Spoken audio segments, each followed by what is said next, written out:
Encetem una nova temporada de Namasté, un espai pensat per ajudar-nos en algunes de les situacions conflictives del dia a dia i que ens fan sentir malament, com les vivim, què podem aprendre d'elles i els canvis d'actitud que podem tindre per viure millor aquestes situacions de malestar. Ens farem preguntes com: vivim en la queixa? Qui controla la meva vida? La importància de saber dir no. Parlarem dels apegos a les coses, a les situacions, a les persones, que són també una gran font de patiment. Ens preguntarem: existeix la sort? A la vida hi ha casualitats o sincronies? Què em passa amb els diners? Per què no aconsegueixo les meves metes? Com puc estar bé encara que tot sembli anar malament? Ens farem aquestes preguntes i moltes d'altres coses que aniran sortint.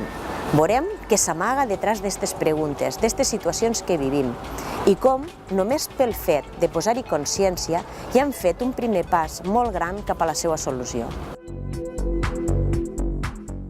Avui parlarem de la queixa.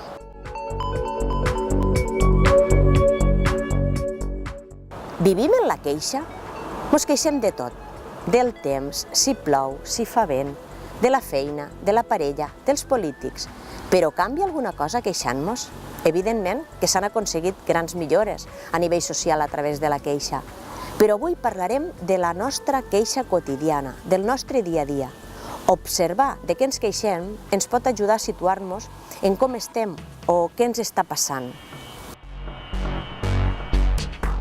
La queixa emocionalment ens destrueix. I no queixar-nos tampoc vol dir acceptar-ho tot. Podem dir el que fa el cas, però sense entrar en la queixa.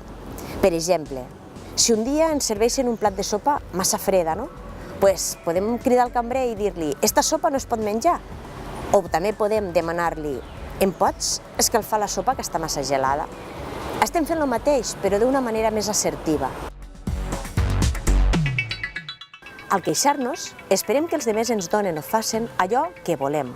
I en realitat, el que estem fent és augmentar el nostre malestar i el malestar dels que ens envolten. La queixa ens anul·la, ens converteix en víctimes, perquè si la solució dels nostres problemes depèn dels altres, nosaltres ja no hi podem fer res. Per tant, ens treu tot el nostre poder personal. La queixa moltes vegades també ens porta a jutjar els altres. Si a algú li diem «ets un desastre» o «ets una histèrica», al mateix temps el que fem és fer-li mal i no serveix de res si no estem prenent mesures per canviar. La persona que és conscient respon des de la serenitat i així és com pot canviar les coses. De vegades tindre un mal dia només depèn de la nostra actitud. Si entrem en la queixa, per un fet puntual, tot el dia s'encomana d'aquella energia i sembla que tot va malament. Una cosa que ens pot ser útil davant d'algun fet que ens genera malestar és preguntar-nos: això que m'està passant, d'aquí un any tindrà alguna importància? El 99% de les vegades la resposta és no. Segurament que ni d'aquí una setmana tindrà cap importància. Hem d'aprendre a desdramatitzar les situacions. Un exercici que ens pot servir davant d'un mal moment és, en primer lloc, aturar-nos i respirar profundament. Respira i dins de tu busca algun record de tranquil·litat, de pau, d'alegria, algo que et faci sentir bé i respira aquesta sensació, sent-la dins teu. I quan l'estàs sentint et dius: trio sentir-me així, mereixo sentir-me així o em permeto sentir-me així. I cada cop que estigues malament pots repetir aquest exercici.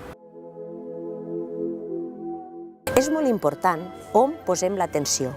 Quan diem «no m'agrada la pluja», «no vull este treball», «no suporto el vent», estem posant tota la nostra atenció en allò que no volem. O quan diem «vull tindre diners, vull tindre salut», tampoc serveix de res, perquè estem enfocats en la necessitat, en la carència. El que sentim no és la satisfacció d'allò que esperem, sinó la falta. Ens connectem directament en una energia de baixa freqüència, la de la temor, que ens aparta del que volem. L'univers rep este missatge i què ens dona? Més allò que no volem. Controlant les nostres reaccions, les nostres paraules de manera conscient, estem canviant la nostra realitat i comencem a treure allò que desitgem. Avui, per acabar, vos proposarem un repte. Estar 21 dies sense queixes. Què vol dir no queixar-nos de res? Ni si fa calor, ni si plou, ni si li falta sal a la sopa, ni si s'agela el cafè. Podem proposar-ho també al nostre entorn, família, amics, com un joc, perquè si ho fem en grup és molt més divertit. A veure qui és el primer que ho aconsegueix. Encara que coste, sí que ens servirà per prendre consciència i adonar-nos del molt que ens queixem. I com es fa? És molt senzill. Et poses una pulsera de goma al canell i una vegada et queixes, la canvies de braç i tornes a començar de zero.